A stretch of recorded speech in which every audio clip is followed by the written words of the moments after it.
आज मैं डिस्कस करूंगा रेड फ्लैग्स, यानी कोई ऐसी चीज़ें जो हमें तुरंत सतर्क करें अल्नर नर्व के बारे में। तो या तो कंप्रेशन हो रहा है या इंजरी हो गई है, अल्नर नर्व के वो रेड फ्लैग्स क्या हैं। सबसे पहला है अल्नर नर्व का, अगर आप देखें तो मैंने आपको पहले भी बताया था कि इतने हिस्से में सुनपन आना, टिंगलिंग नमनेस आना। ठीक है, कई लोगों को आता है, कई लोग उसका ट्रीटमेंट मेडिकली करा लेते हैं, जिसको भी दिखाते हैं, कई बार वो अपने आप ठीक हो जाता है। लेकिन जो पहला रेड फ्लैग है, कोई भी ऐसा सिम्टम जो अल्नर नर्व के डिस्ट्रीब्यूशन में है, अगर वो 3 महीने से ज्यादा आपका वो ठीक नहीं हो रहा है, कई बार मोस्ट ऑफ द टाइम ये डेफिशिएंसीज की वजह से होता है। विटामिन B12 की कमी हो गई, विटामिन D3 हो गया, एसोसिएटेड थायराइड की कंडीशन हो गई, डायबिटीज हो गया जिसमें न्यूरोपैथी हो गई। अगर आपने मेडिकली ये सब कंडीशंस ठीक कर ली हैं और उसके बाद भी आपका परसिस्टेंट 3 महीने तक ये जो आपका टिंगलिंग नमनेस है नहीं जा रहा है, तो then it is number 1 red कि आप तुरंत अपने स्पेशलिस्ट को मिलिए, प्रेफरेबली अ हैंड सर्जन। दूसरा रेड फ्लैग, हाथ में अल्नर नर्व के पार्ट में वीकनेस आ जाना। जब भी हम कोई काम कर रहे होते हैं, कई बार मेरे कुछ पेशेंट स्पेसिफिकली बताते हैं कि डॉक्टर साहब, जब मैं घर में बर्तन कुछ कर रही थी तो मेरे हाथ से बर्तन गिर गया। दैट इज अ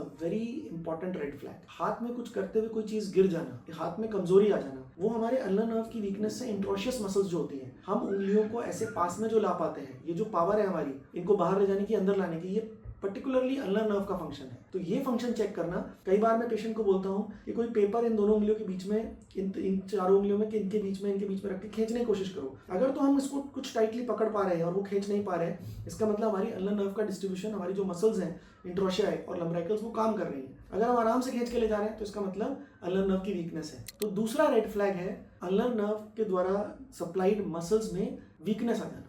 तीसरा है परसिस्टेंट पेन। अगर किसी पर्टिकुलर पार्ट में अल्नर नर्व के परसिस्टेंट पेन हो रहा है और वो छोटी मोटी दवाई खाकर नहीं जा रहा है, then of course you have to get it investigated कि कुछ पर्टिकुलर पार्ट में कोई और ट्रॉमा तो नहीं हो गया, कुछ और प्रॉब्लम तो नहीं है। चौथा साइन होता है कि progressively increasing swelling in the region of ulnar nerve. मतलब अगर कोई गांठ बन रही है, कहीं भी कोई गांठ है जो बढ़ती जा रही है और उसकी वजह से टिंगलिंग नमनेस हो रही है, या साथ दोनों चीजें साथ में हो रही है, तो आपका एकदम रेड फ्लैग है कि भाई इसको छोड़ नहीं सकते। और आखिरी जो रेड फ्लैग है अल्नर नर्व के बारे में जो आज बताना चाहता हूँ, वो होता है अल्नर नर्व ही एक ऐसी नर्व है हमारी बॉडी में जिसको हम पाल्पेट कर सकते हैं। अगर हम ध्यान से अपने यहाँ पर मीडियल एपिकोंडाइल के ऊपर के हिस्से में इस तरह रोल करेंगे तो हमें एक हार्ड सा स्ट्रक्चर फील होता है। कई बार उस पर टैप करते हैं तो आगे करंट भी जाता है। तो ये हमारी अल्नर नर्व होती है। कई लोगों में ये नर्व का मोटा हो जाना और कॉर्ड लाइक स्ट्रक्चर की तरह फील होना is also a red flag. Normally आपको ये फील नहीं होगी, सिर्फ ऐसा फील होगा कि कुछ हार्ड सा स्ट्रक्चर है जो नीचे चल रहा है स्किन के। लेकिन जिन लोगों की